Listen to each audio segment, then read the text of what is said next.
Welcome to the Creating Wealth Show with Jason Hartman. You're about to learn a new slant on investing, some exciting techniques, and fresh new approaches to the world's most historically proven asset class that will enable you to create more wealth and freedom than you ever thought possible. Jason is a genuine self-made multimillionaire who's actually been there and done it. He's a successful investor, lender, developer, and entrepreneur who's owned properties in 11 states, had hundreds of tenants, and been involved in thousands of real estate transactions. This program will help you follow in Jason's footsteps on the road to your financial independence day. You really can do it. And now, here's your host, Jason Hartman, with the complete solution for real estate investors. Hey, everybody. Good afternoon. It is Monday afternoon, and I am doing my podcast intro for today's episode number 1555. And I thought, what the heck? I might as well just go live and talk to all of you. This will only be for the intro portion part, though. The rest of the episode will be on the YouTube channel. So I'm just doing the intro with you, and I'm glad you could join me for it. All two of you who are watching on this surprise, spontaneous intro. Hey, actually, now it's 4 of you. And by the way, that only counts one of the platforms. So anyway, I'll just go through this real fast. Just a couple things I wanted to share here. Want to make sure a lot of you did yesterday on the live stream. I announced this. Go to pandemicinvesting.com and be sure to get your mini book on pandemic investing. That is 100% for free. It's a great little primer on some of my 10 commandments of successful investing, but re-engineered just a tad for pandemic investing, because this is a time of crisis and a time of change, and we want to make sure that you are ready and equipped to deal with that. So again, free mini book at pandemicinvesting.com. And let's go ahead and dive into a few of these slides. For those of you listening to the podcast that will be released later today, if you want to see the visual aids, feel free to just go to the YouTube channel. You can see them there. But I briefly talked about this before, and I think this is so critically important. It's the concept of shadow demand. And during the Great Recession 10, 12 years ago, we heard a lot about shadow inventory or shadow supply. Well, now I'm talking about shadow demand for housing. And this is a big, big deal. Here is just one of those shadow demand elements. And that element is young people who are living at home with their parents. And just see how significant this is. Back in the 30s, during the Great Depression, 1929 to 1939, 43% of young adults aged 18 to 29, so that's their age, 18 to 29-year-olds, lived at home with their parents. Now, that number went down. It was at a low point in the 1960s, and the generation of free love, the flower children, taking LSD, probably didn't want to live at home doing that, so they moved out on their own. Some of them lived in a commune in Northern California, right? Or wherever, right? So it went down to 29%.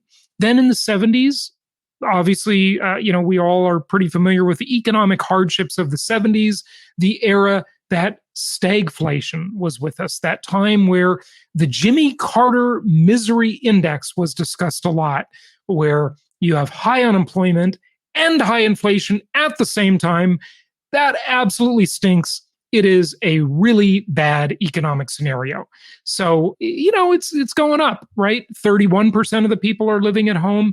But remember, housing was still very affordable back then. Then in the 80s, little more, even during the good times of the roaring 80s. The 90s got a lot worse. 2000s got even worse. And during the financial crisis, the Great Recession, the GFC, global financial crisis, whatever you want to call it, 10 to 12 years ago, depending on how you look at it, 44% of these young adults aged 18 to 29 years old lived at home with their parents. Well, guess what? Now, a whopping The biggest in recorded history, a whopping 52% live at home with their parents. 52%. That is ginormous. That's a big, big number. And guess what? Of these millions and millions of young adults, they will not always live at home. They will move into the housing market. They will rent houses, they will buy houses, and that will be a very significant factor. We're looking at the last 120 years of data here, folks. And now, right now, is the largest number of these young adults living at home. All right? That is not going to last. It is not going to hold. It is not going to continue. And remember that these young adults really represent two generations. They represent Generation Z, the youngest of them, and they also represent Generation Y, or more commonly known as the millennial generation. 80 million Americans in total, but this is the younger side of that generation, right? The oldest millennials now are 40 years old. They're turning 40 this year. And we thought they were so young. They're not so young anymore, right? And they've moved into the housing market, but they've done it much more slowly than my generation, the Gen X generation, right? It's just interesting to watch this. I just really want to drive this point home because this is a big, big deal. This generation of people living at home that represents shadow housing demand. In other words, it's a shadow. It's not really there yet. We haven't seen it yet. We can see that it's casting a shadow that will come into the housing market and drive more demand in a market where housing supply is really, really short. Now, listen, I know that at any time in history, and especially now, there's no shortage of people predicting the end of the world. The Zero Hedge website, which, by the way, I love to follow. I think that's a fantastic website. They got some really interesting reporting. They've been predicting the end of the world since they started. Howard Ruff, the now late Howard Ruff, I'm pretty sure.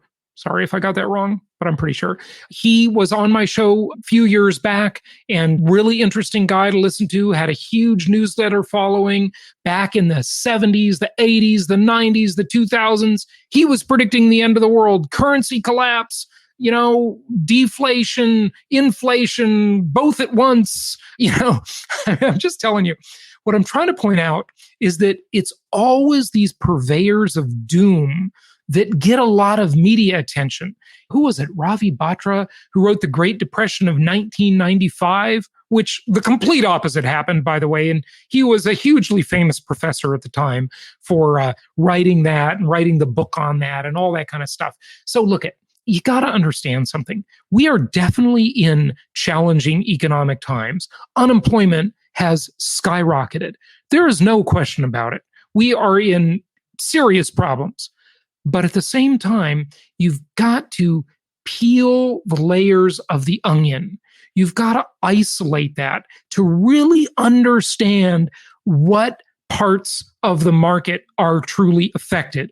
Remember, 3 types of housing markets: linear markets, cyclical markets, and hybrid markets. And I wish I had my chart of that here to share with you. I don't. But linear markets, obviously, slow and steady. This is the parable of the tortoise and the hare, where the cyclical markets, the complete opposite. I do believe we will have significant real estate price adjustments in cyclical markets, especially high density cyclical markets. Here's the problem. Did you get that? Did I make my point by yelling? I hope so. Here's the problem. All of these people talking about market crashes never bother to isolate what they mean. They just talk about the real estate market or the stock market or the economy in general. And I don't know what that means. We are in a country with 400 real estate markets. 400 real estate markets, actually more than that. That's just looking at it as MSAs, or metropolitan statistical areas. And I believe the number's like 392, close enough to 400. But in those areas, there are all kinds of different neighborhoods, price segments, density types, product types, condos, single family homes, high rise condos, low rise condos, garden style condos. Folks, people just do not isolate this stuff. They make these sweeping, frankly, very stupid generalizations about the real estate market. And what they don't talk about is that over the past 12 to 14 years, virtually nobody has been building entry-level workforce housing. It's completely absent from the market. All of the focus in new home construction, as there has been this dramatic housing shortage with us really for decades. Now, there have been a couple times where the supply-demand curve has shifted, but overall, we've had a housing shortage for decades. And, look at the price of housing. It's gone up, up, up. But interestingly now, with interest rates so low, housing has gotten cheaper for a lot of people. And that's why the market is booming. Then you add to it shadow demand, you add the mass migration from urban markets to suburban markets, out of high density cities, out of unfriendly jurisdictions like the Socialist Republic of California, my former home state, the Socialist Republic of Connecticut, New York, Massachusetts, Taxachusetts, all of these things. And if you are doing what the famous Wayne Gretzky said, you are skating to where the puck is going, you are going to be in very good shape. And that's what our investors are doing. And that's what we're helping people do. More on that, listen to the other podcast episodes, follow our other YouTube channel stuff, and you'll find more about that. Another thing I want to tell everybody to be very cautious about, and this really isn't hitting it on the head, this chart. This chart says COVID-19 set to decimate global airport revenue. This has already happened. I don't need to, tell you this. You know that the travel industry is on the rocks. It's been absolutely devastated. But airports in particular are a big expense and a big revenue generator for many municipalities. And what we are going to see in these high tax, business unfriendly, landlord unfriendly, civil unrest friendly, everywhere where they want people to riot in the streets, which is basically a Joe Biden political rally, that they won't stop because you can't. These are Joe Biden's voters. Okay, if you're going to put the kibosh and tell them they can't have the riot, then that's not going to be good for Joe Biden's campaign promises. And by the way, I just got to comment on good old Sleepy Joe, right? Who, it's so hilarious. This political race has got to be the funniest. Here we've got Trump, who offends everybody on purpose. Then we've got Joe Biden, who is such a complete massive hypocrite. It's just comical, frankly. Joe Biden, who likes to call himself middle-class Joe, that's exactly what he likes to call himself, middle-class Joe. Do you know what his adjusted gross income was last year for middle-class Joe? It was over $4.8 million. Yes, middle-class Joe, over $4.8 million last year, almost $5 million bucks. Not bad, middle-class Joe, not bad. But here's the reason I want to show you this airport chart, because it is just a proxy for the bigger thing that's happening. If you are invested in municipal bonds or any kind of security that depends on the success of a municipality, a city, a county, even a state, watch out. Make sure you are extremely careful. And a lot of you own these securities already. They're just buried into some fund that maybe your retirement plan is invested in, or some mutual fund that you have, or some managed portfolio of some sort. And in many of these areas, you are going to see massive, massive defaults. One other area that I want to really caution you about, CMBS market, the commercial mortgage-backed securities market. So there is almost no appetite right now for lenders to lend on certain types of commercial properties because they know that there is just massive default risk. And a lot of these securities attached to these commercial property mortgages, specifically in retail properties. Well, retail is probably the hardest hit of them all, okay? But second would be office properties, right? Retail and office. You're going to see just a massive amount of defaults. And you watching or listening to this may well have a lot of these securities already in your portfolio and you don't even know they're there. So do a checkup from the neck up and make sure that you are moving your money around to where it is safer. Very important thing to be doing right now. Also, if you're new to my content, I just want to say again, go to jasonhartman.com/start. That's jasonhartman.com/start. Of course, here today, we're on episode number 1555. So if you're interested in our content, our analysis of the market, of economics, personal finance strategies, etc., and you might not have time to listen to the last 1,554 episodes of our podcast right now, right? Okay, fine. So don't do it. Don't do it. Just go to jasonhartman.com/start and listen to some selected episodes that discuss sort of some of the fundamental issues, okay? And you can do that there. Just wanted to share that with you for people newer to our content or people who want a rehash of some of the fundamentals. Now, last thing before we get to our guest today, and our guest today is my friend Mark Moss, who will be with us in a moment. If you're just watching the live stream right now, this impromptu live stream, you're not going to see Mark here. He will be on the YouTube channel and the audio version on the podcast. Really interesting episode. So that's coming up. But before we get to that, I want to just share this chart. And this is public records and it's Redfin, the real estate company, analyzing MLS data. And this chart is very significant. Why is it very significant? Number one, it's totally current. Just came out last week. And it says home price gains in August are the highest since 2014. And this is a year-over-year change in national median home prices. Why is that important? Well, as we were coming out of the Great Recession and the market was starting to gain steam, you saw it starting to gain a lot of steam in 2012. But that was still pretty early for a lot of people. A lot of people, number one, couldn't get financing. A lot of people had been foreclosed on, and so their credit was really beat up. And a lot of people were just plain fearful. They were scared. What is fear? False education appearing real. The acronym, false education appearing real, or false evidence appearing real. To make it more contemporary from that old acronym, we'll just call it fake news. Fake news. We hear that one a lot nowadays. So, the market really didn't start ramping up in a hugely significant way until 2014. And then it was really getting some major, major momentum.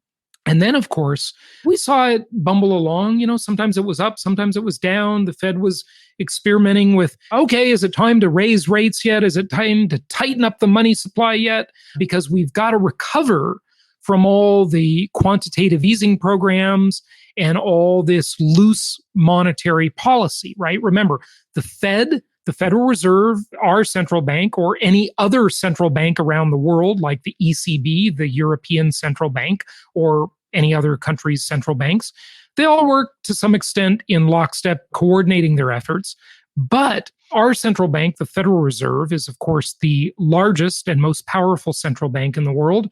And, they've got to have some ammunition for downturns. That's why low interest rates are so risky. They've got to get to a less accommodative policy as quickly as they can, because then they have ammunition to fight the next change in the economy. And they were doing that. They were doing that pre-COVID. They were stockpiling. They were, in essence, stockpiling. I don't mean that literally, but they were sort of trying to draw that loose money accommodative policy in a little bit. The Fed controls the monetary policy, and the fiscal policy is controlled by the government, mostly Congress, mostly the House Ways and Means Committee, to be very specific. Very powerful committee that controls, well, the ways and the means, as the name would imply, the spending and the savings, right, of the government and the tax policy. So as we see this happening, amazingly, during this time where everybody thought everything would be half price, everything would be super cheap, guess what? They were wrong. And I don't want you to miss this opportunity, because a lot of people right now are thinking, oh, there's going to be a big crash, but they didn't bother to segment that. Yes, there will be a big crash in New York City and Los Angeles and Seattle and San Francisco. Actually, you don't even have to say there will be. There already is. It is happening now, but it's going to continue. That's my prediction. Okay, it's going to continue.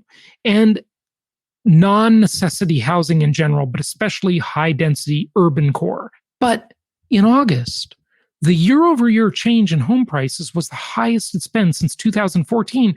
That was an 11% upswing. And this is just incredible.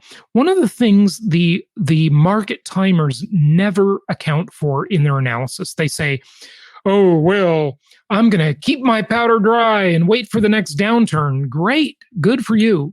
Okay, fine. And you may be right. There may be a big downturn. Okay, sure. But you know what they never calculate? They never calculate the cost of waiting to time the market. Let's assume their predictions are exactly right. They nail it. They buy at the lowest point, and then they rent their properties for a few years and they sell them at the highest point. But guess what? In waiting to get to that point, they lost return on investment. So if you go to jasonhartman.com right now and you click on the properties page and you see what small number of properties are available there, and you see, okay, well, here's a property with a projected annualized return on investment, overall return on investment of, I'll just say 24% annually, all things considered. Remember, income property is a multi-dimensional asset class. So you earn your return on investment, your ROI, in many forms. So say altogether it's 24%, or maybe it's 28%.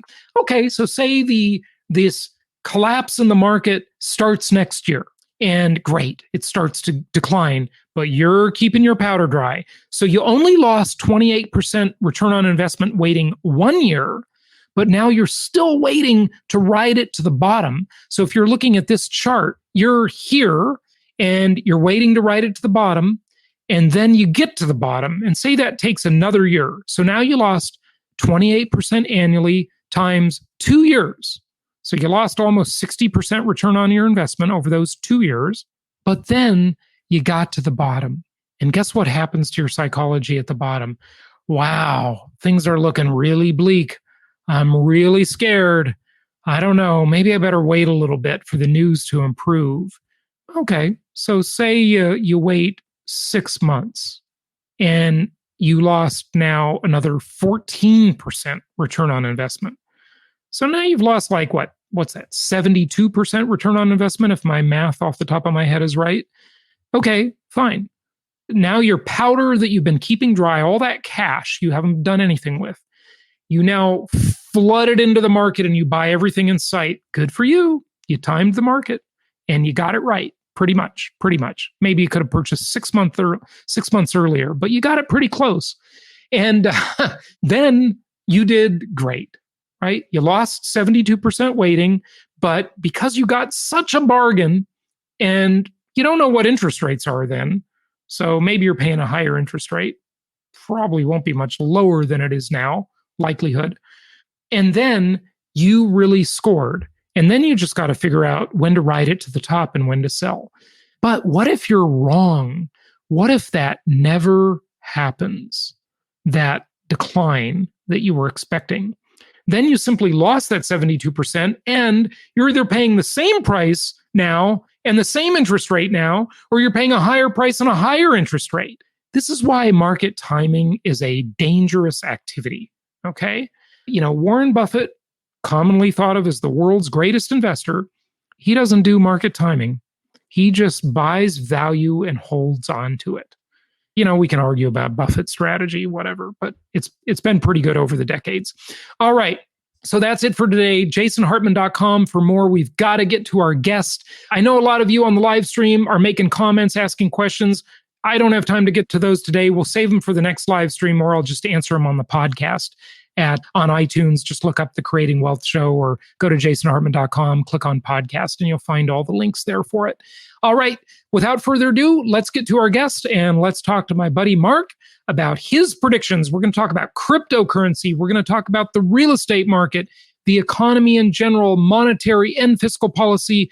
And here we go. By the way, just a reminder, again, if you're seeing this live, go to the YouTube channel, go to the podcast for the rest of this interview. If you're listening on the podcast, here we go to part 2 with Mark.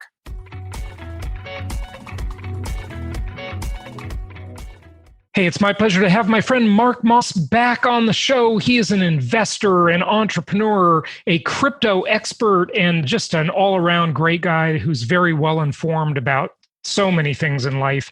Before we started, we were just talking about the craziness that's going on in California. He just got back from Mexico, looked at property there on 2 recent trips, and it's great to have him back on the show. Mark, welcome. How you doing? Yeah, I'm doing great, Jason. Always a pleasure to sit down and talk to you. Thank you. Absolutely feel the same way. So you got back from a surfing trip and you noticed that in Mexico, what some would call a third world country, or more politically correct, developing country, right, the power stayed on, which was not the case in the 5th largest economy by GDP in the world, the Socialist Republic of California, where you live and where I'm from. Yeah, definitely. So why is it that the power stays on in Mexico but not in California? Yeah, it was definitely a very glaring difference. I am from California. I can't seem to leave the beach and the surf here. Plus, all my family's here. The weather's great, but man, they're making it hard to stay. And you're in San Clemente, just so for the record, right? Yeah. Yeah, in a nice little bubble down here, kind of insulated, but not insulated from the taxes and the crazy policies and whatnot. But yeah, as you just said, right? I mean, California is the richest state in the nation. It's the 5th largest economy in the world if it was a government, a nation. I mean, obviously, Hollywood and Silicon Valley are here. We have the highest state taxes in the nation. Not only the highest, but double the highest. Yeah. We have the highest energy. I think it's 6 times the average, our energy. And highest, don't forget gas prices. I mean, that's energy, but, specifically gas prices. And what was interesting is while I was in Mexico last week, we had rolling blackouts. The electricity was shutting off over and over and over.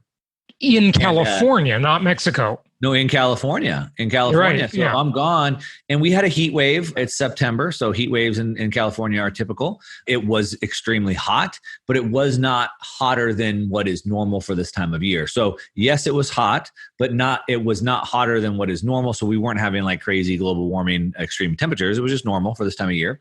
And that being said, our next door neighbor, Arizona, is way hotter, like 20% hotter. But while we were gone, not only was it hot, then we had the raging wildfires, which made the air quality really, really, really bad. Even where I'm at, probably 100 miles away from any fire, the air is bad. So the air is bad. It's extremely hot. People are having to work from home. Kids are trying to do school from home, and yet we have no electricity.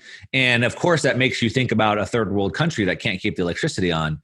I do spend a lot of time in Mexico. I've had 2 recent trips in the last month and a half.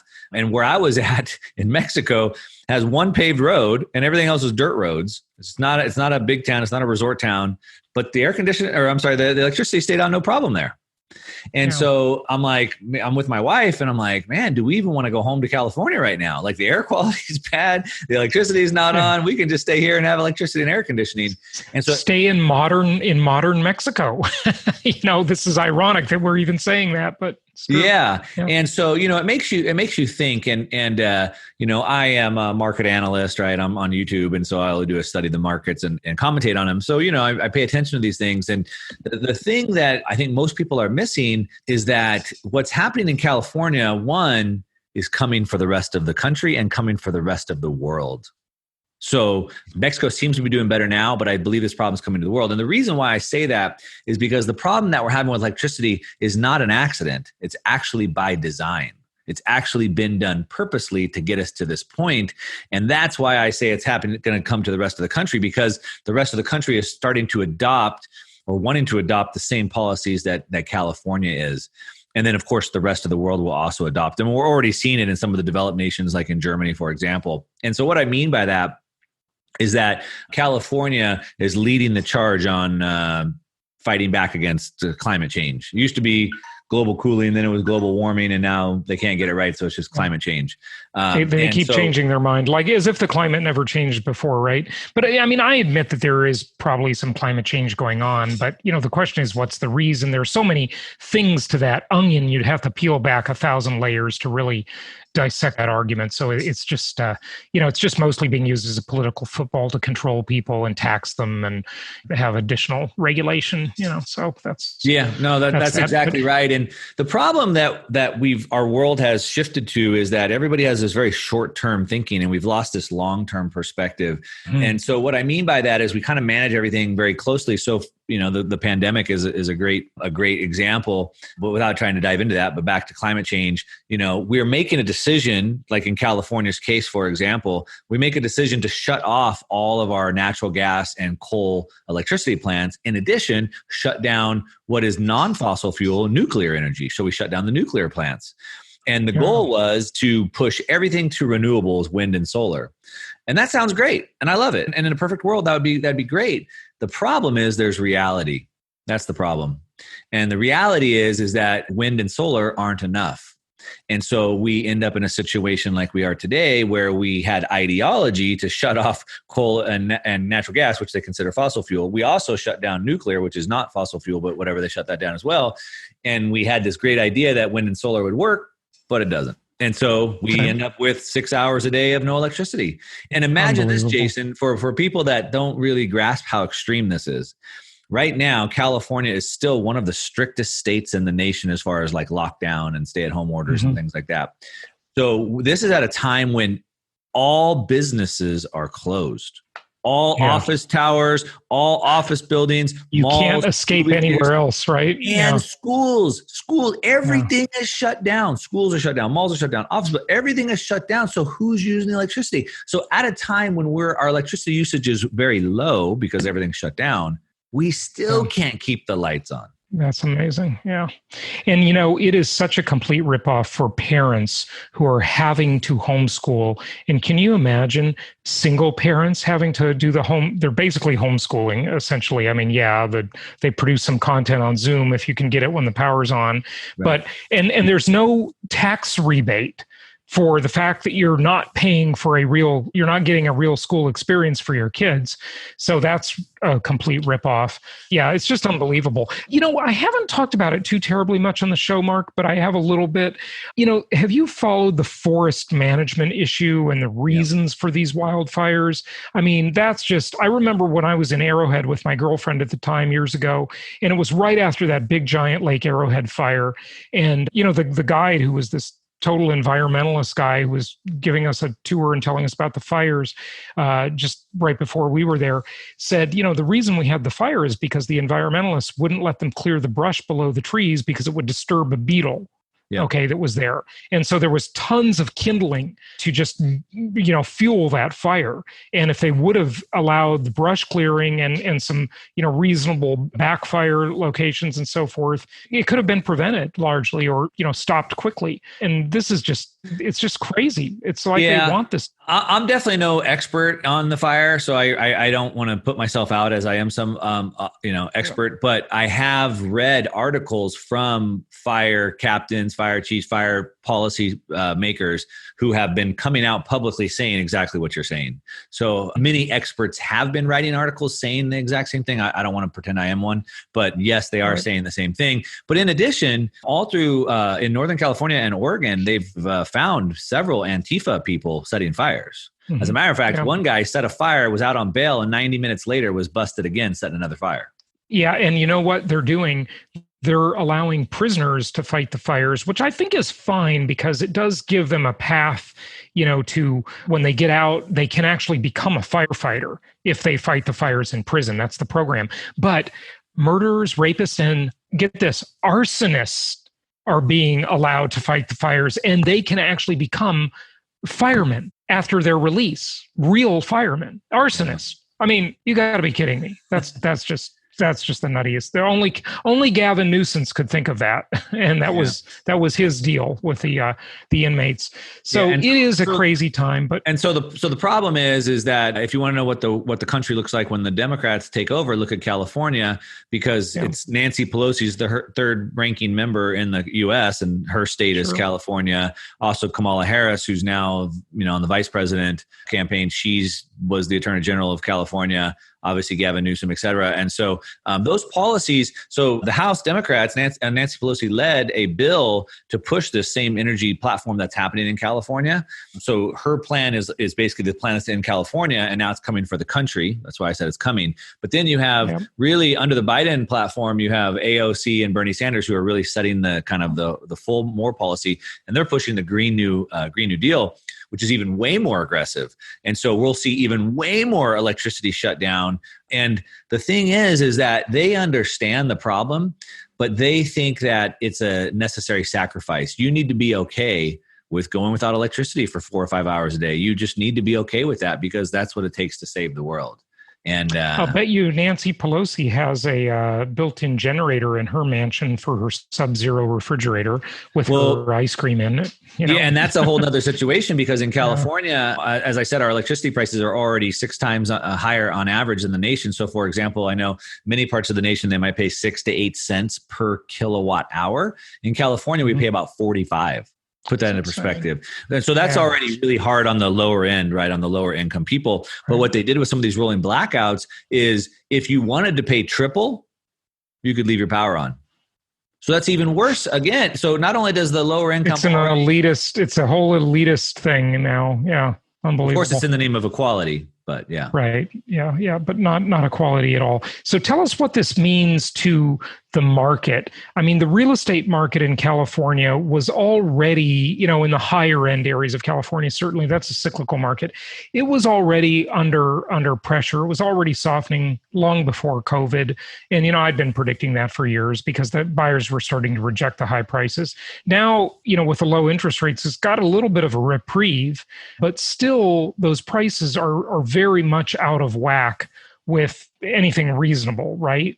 What do you think is going to happen in the real estate market there? And before you answer, there are 4 bills in California now, and they'll probably get 2 of them through, and 2 more will come later. One is repeal Prop 13. Basically, I mean, these things all have nuance, but generally that's the something idea. Different, but yeah. Repeal Prop 13, Howard Jarvis's 1978 tax bill. I remember that when I was a kid. And then raise the highest marginal rate to like 16.4%, I believe, instead of 13.3 where it is now. And then have a wealth tax of 0.4% per year, or even if you make zero money or you lose money that year, they're just going to take some of your wealth. And then what was the other one? I can't think of it. A 10-year exit tax. So if you leave the state for 10 years, you're still liable for that. And they also have another one where if you sell your house and move to another state, you have to pay a big chunk of that sales price as well. Unbelievable. I don't know if they can constitutionally get a retroactive tax through, but I wouldn't put it past them to figure out a way because, I only left California 9 years ago. So I could be liable. I could get a tax bill for that last year I was there.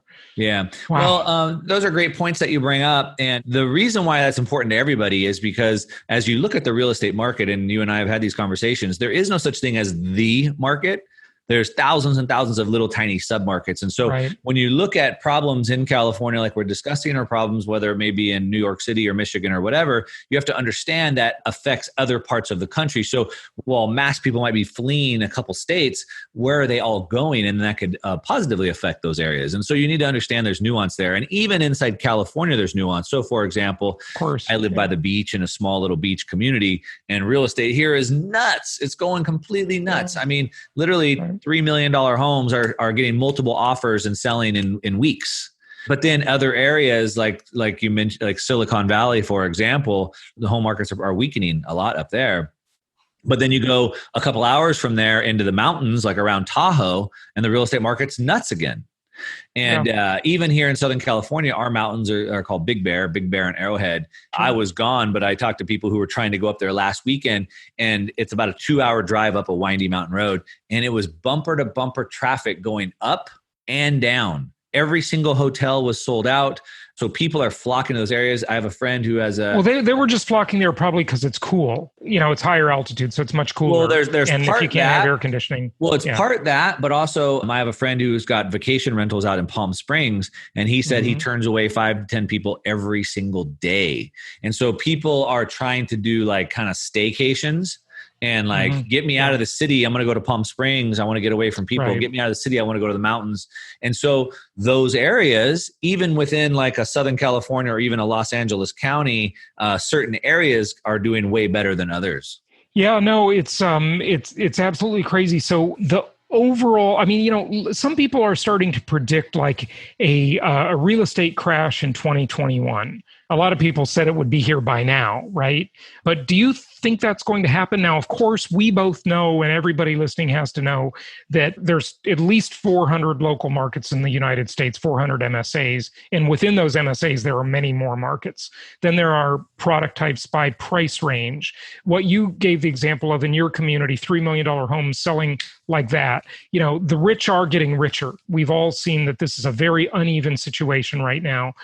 But, just give us your general thoughts on where we're going, what to expect. Yeah. So, the thing that everyone needs to understand, and when I look at the comments on my videos, and I'm sure you see the same thing, is that there's a lot of nuance, right? You have to understand, as I said, there's no the market. There's 400 markets, and then there's sub-markets and types and prices and whatever. So, for example, I think there's going to be a lot of softening in what we call like the McMansions. Those might be the $500 million price homes, particularly through kind of the Midwest and the Northeast, as the baby boomers want to leave those types of homes and leave the cold, the snow, and go for warm climates where they can play tennis and golf year round.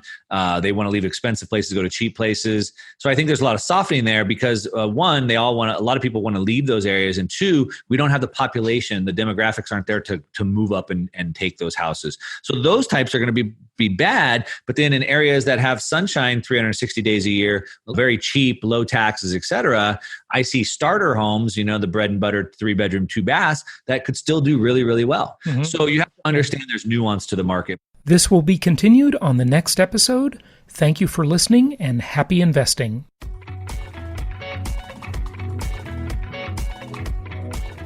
Thank you so much for listening. Please be sure to subscribe so that you don't miss any episodes. Be sure to check out the show's specific website and our general website, hartmanmedia.com, for appropriate disclaimers and terms of service. Remember that guest opinions are their own, and if you require specific legal or tax advice or advice in any other specialized area, please consult an appropriate professional.